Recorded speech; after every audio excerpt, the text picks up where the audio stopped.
La chronique d'Albrecht Sontag, professeur à l'ESCA, à l'école de management. Cette semaine, Albrecht se pose des questions sur les réactions suscitées en France et en Europe par l'abandon des négociations pour une coalition gouvernementale en Allemagne. Oui, Simon, si l'on en croit les chaînes d'infos continues ou les réseaux sociaux, c'est un véritable cataclysme. Les uns y voient le crépuscule du règne d'Angela Merkel et s'en délectent. Les autres craignent le pire pour une Europe sans leadership. Certains se lamentent des conséquences néfastes qu'aurait cette incidence sur les relations franco-allemandes, alors que d'autres, notamment au Royaume-Uni, rêvent tout haut que le prétendu affaiblissement de la chancelière améliorerait la position britannique dans les négociations sur le Brexit. Franchement, j'ai envie de dire, mais on se calme. On sent un très léger agacement. Qu'est-ce qui vous déplaît donc autant dans la manière dont les médias ont traité cet arrêt inattendu dans le processus de formation du prochain gouvernement allemand ? Déjà, l'affirmation que j'ai entendue et lue à plusieurs reprises comme quoi l'Allemagne serait désormais prise dans une crise constitutionnelle. C'est grossièrement exagéré. Elle possède un gouvernement expérimenté qui est en place, qui fonctionne et qui assure. Il n'y a aucune crise constitutionnelle puisque la Constitution a prévu ce cas de figure et offre plusieurs options pour le résoudre. Tout cela se fait calmement. Il n'y a qu'à regarder d'un côté les réactions de la population que démontrent les premiers sondages. On soupèse les alternatives. Faut-il aller vers un gouvernement de minorité ? Pourquoi pas ? Après tout, les conservateurs et les verts semblent être capables de compromis et ça s'est déjà fait sur le plan régional. Faut-il au contraire appeler à de nouvelles élections ? Selon les premières enquêtes, les Allemands ne seraient nullement scandalisés qu'on leur demande de voter.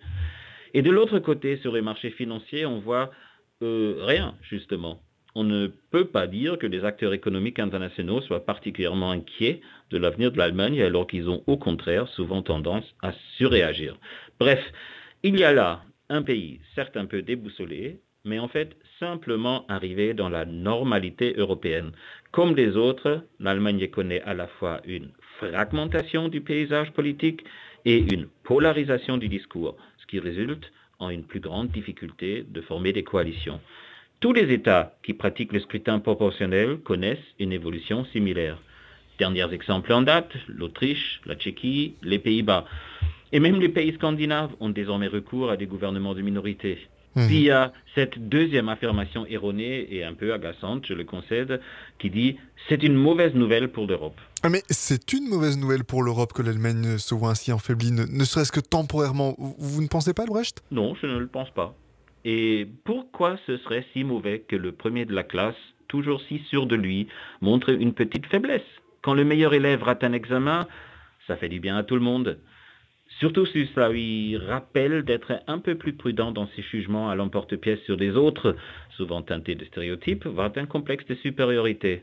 Franchement, pour les Allemands eux-mêmes, cette nouvelle expérience de fragilité relative est une leçon tout à fait bénéfique. Vous allez tout de même pas contester le fait que sans le moteur franco-allemand, rien ne bouge en Europe. Ah si, je conteste.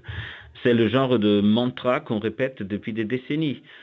Or, ce n'est pas parce que cela a été vrai à plusieurs reprises dans le passé que c'est nécessairement le cas dans les années qui viennent. Bien sûr, une bonne entente franco-allemande ne peut être que bénéfique au processus d'intégration européenne, mais dans une Europe à 28, elle est nettement moins décisive que du temps des 12 ou 15.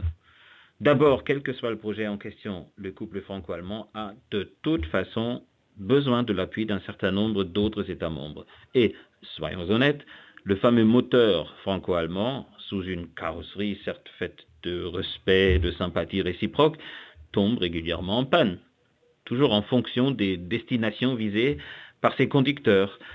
Vous savez, comme la nature, la politique a horreur du vide. Celui, très relatif, que laisse une Allemagne un petit peu en retrait, finira par se remplir. On verra alors combien le leader allemand a aussi verrouillé le débat ces dernières années, notamment au sein de la zone euro.